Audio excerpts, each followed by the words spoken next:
simpel-simpel saja. Cuman kita ingatkan, kalau ada yang ngomong 5 jangan disalahkan, yang ngomong 7 jangan disalahkan. Bedanya yang 3 global, yang 5 sedang, yang 7 rinci, itu saja. Hukumnya sama-sama saja, awas ya, sama. Makanya orang kalau baru baca, belajar awal-awal, kemudian punya hatinya jelek, menyalahkan, ini salah. Ntar dulu, salah dari mana? Pelajari dulu yang benar, yang baik, maka kita akan temukan bahwa ternyata tidak salah, cuman beda cara ngitung, gitu aja sudah. Beda cara ngitung, sudah. Baik, 3 tadi ada apa? Yang pertama, tidak adanya air. Baik, ini yang pertama dulu kita bahas. Tidak adanya air itu ada 2 macam. Ada tidak ada air sungguhan, ada air itu ada, cuma seperti tidak ada. Gimana Ustaz? Air ada tapi seperti tidak ada. Air ada seperti tidak ada itu contoh air ada tapi harus beli dan harganya mahal. Sama aja seperti tidak ada. Atau air ada, kebetulan misalkan airnya ada di sana, di mana? Di luar. Ibu harus jalan kaki keluar untuk ngambil air kayak zaman dulu, sumurnya ada di luar. Di sekitaran sumur ada harimau, ada meong. Itu kan ada airnya, tapi seperti tidak ada. Kenapa ya? Kalau kita ke sana jadi korban dong, bahaya. Gitu contohnya. Ya. Atau air ada, ya tapi kalau make sakit kita. Sama itu. Air ada tapi sakit kalau makainya. Ya berarti jangan kalau gitu. Seperti tidak ada. Makanya 2, tidak ada air sungguhan, memang nggak ada, faktanya nggak ada. Atau air itu ada tapi seperti tidak ada, karena kalau dipakai maka kita akan sakit, kalau diambil maka akan ada binatang buas yang menerkam. Kalau dipakai air itu ada, cuma kalau dipakai nanti bisa kehausan ini warga, karena adanya cuma segitu-segitunya misalkan. Itu sama seperti tidak ada. Maka saat itu boleh tayamum? Boleh. Oke ya, baik. Ini yang dimaknai, yang dimaksud dengan ada seperti tidak ada.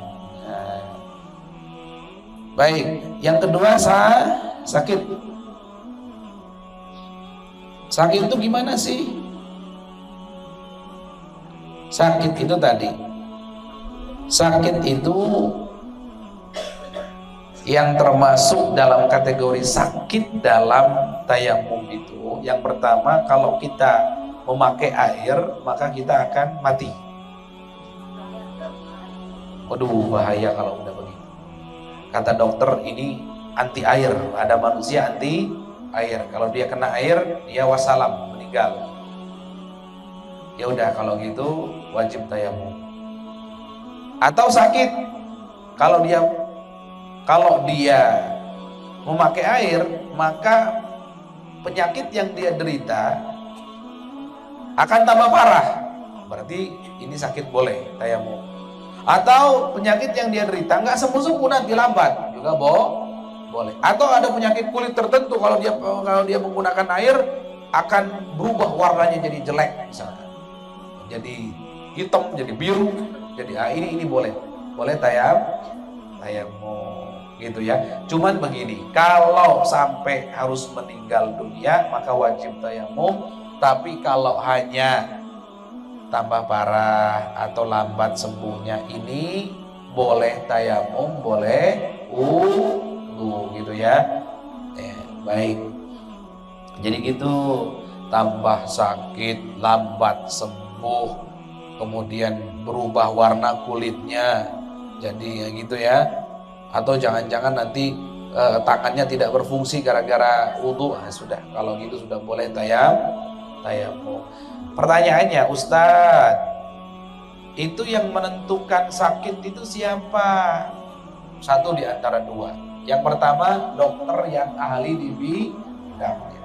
Bukan katanya, bukan. Atau yang kedua, berdasarkan pengalaman pribadi. Kita sudah tahu, memang begitu faktanya, ya sudah boleh. Jadi kesimpulannya apa? Syariat Islam itu sangat memudahkan. Nanti pas praktek tayamum bulan depan, insya Allah kita akan buktikan bahwa ternyata mudah sekali ya. Mudah sekali. Ada pertanyaan, Ustaz, kalau sakitnya ringan gimana Ustaz? Contoh saya sakitnya cuman ya pusing kepala Ustaz. Ntar dulu, pusing kepala sama air apa urusannya? Ya yang penting sakit Ustaz, katanya kan sakit boleh tayamum. Ya makanya saya jelaskan, sakit tidak sembarang sakit. Bukan setiap sakit kepala atau jangan-jangan karena sedikit kena tusuk jarum begitu langsung tayamum. Oh nggak boleh. Haram hukumnya tayamum walaupun dengan alasan sakit kalau sakitnya tidak termasuk yang disebutkan tadi. Apa itu Ustaz? Yang tadi itu, kita ulangi lagi. Pertama, bisa menghilangkan nyawa. Kedua, bisa membuat sakit tambah parah. Ketiga, sakitnya nggak sembuh-sembuh. Keempat, adanya perubahan di anggota tubuh, semakin lihat warnanya berubah gara-gara pakai air. Atau kelima, disfungsi, gimana? Tidak berfungsinya anggota tubuh. Baru yang kayak begini yang memperbolehkan adanya tayamum. Kalau sakit pusing atau demam sedikit nggak ada masalah, nggak ngaruh. Apalagi karena dingin nggak sakit, karena nggak ada alasan. Meriang sedikit haram, tayamum nggak boleh.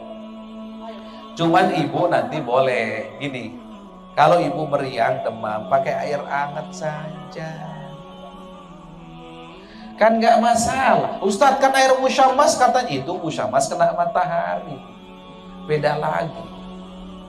Itu pun musyamas hanya ada di wilayah timur tengah sana. Di Indonesia nggak ada musyamas.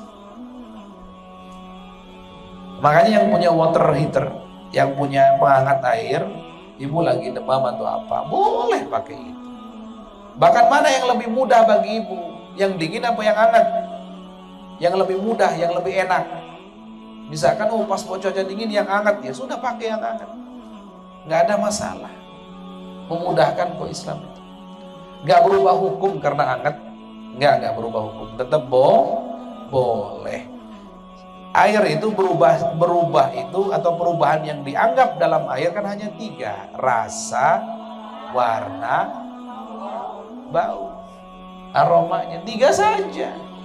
Panas dingin nggak berpengaruh. Ada orang nanya, Ustadz, saya wudu pakai air panas Ustadz. Yang pertama kok kuat ya pakai air panas? Maksudnya hangat mungkin. Itu sah apa enggak Ustadz? Sah, nggak ada masalah. Tapi kalau air panas banget sampai melepuh ya jangan, haram. Tapi tetap sah. Ya, baik. Kemudian yang ketiga, ada airnya tapi dibutuhkan untuk makhluk hidup yang terhormat. Untuk apa? Untuk minumnya. Untuk minumnya. Dibutuhkan untuk minumnya. Kalau dipakai habis nanti kehausan. Nah, makanya sekarang pertanyaannya, itu makhluk yang terhormat itu, makhluk hidup terhormat itu siapa Ustaz? Manusia terhormat. Gini, yang tidak terhormat itu maksudnya adalah yang tidak terhormat adalah yang boleh dibunuh. Yang boleh dibunuh itu disebut tidak terhormat.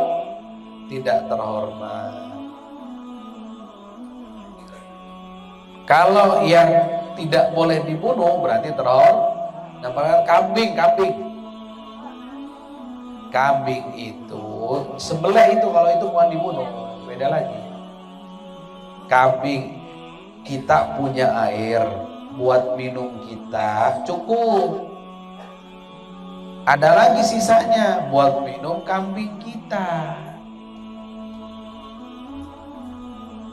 Apakah kita pakai wudhu itu atau kita tayamum saja? Biarkan air itu buat minum kambing kita. Ayo gimana?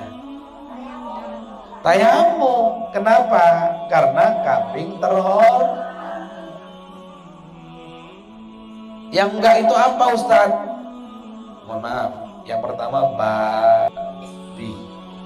Yang kedua seekor anjing. Tapi anjing enggak semua anjing. Enggak. Anjing yang ganas, yang suka nyakiti, liar, anjing gila kata orang. Ya seperti itu. Berarti kalau anjing-anjing yang biasa ngejaga kebun apa, dia kehausan, itu terhormat masuknya. Itu terhormat. Biaraan yang untuk menjaga kebun. Kalau di rumah nggak usah lah, biara anjing di rumah. Apalagi yang tidak tahu murtad, orang murtad tidak terhormat. Kafir harbi itu orang kafir yang memerangi orang Israel sana itu tidak terhormat. Termasuk tidak terhormat adalah orang yang berzina, zina muhsan. Zina muhsan itu gimana, Ustaz? Orang yang pernah menikah kemudian berhubungan suami istri dengan pasangan yang sah, setelah itu berzina, yang kayak gini tidak terhormat orang. Dalam Islam ini jelek, rendah, naudzubillahi min dzalik. Naudzubillahi min dzalik. Juga orang yang meninggalkan sholat itu juga tidak terhormat. Tidak terhormat. Nauzubillah.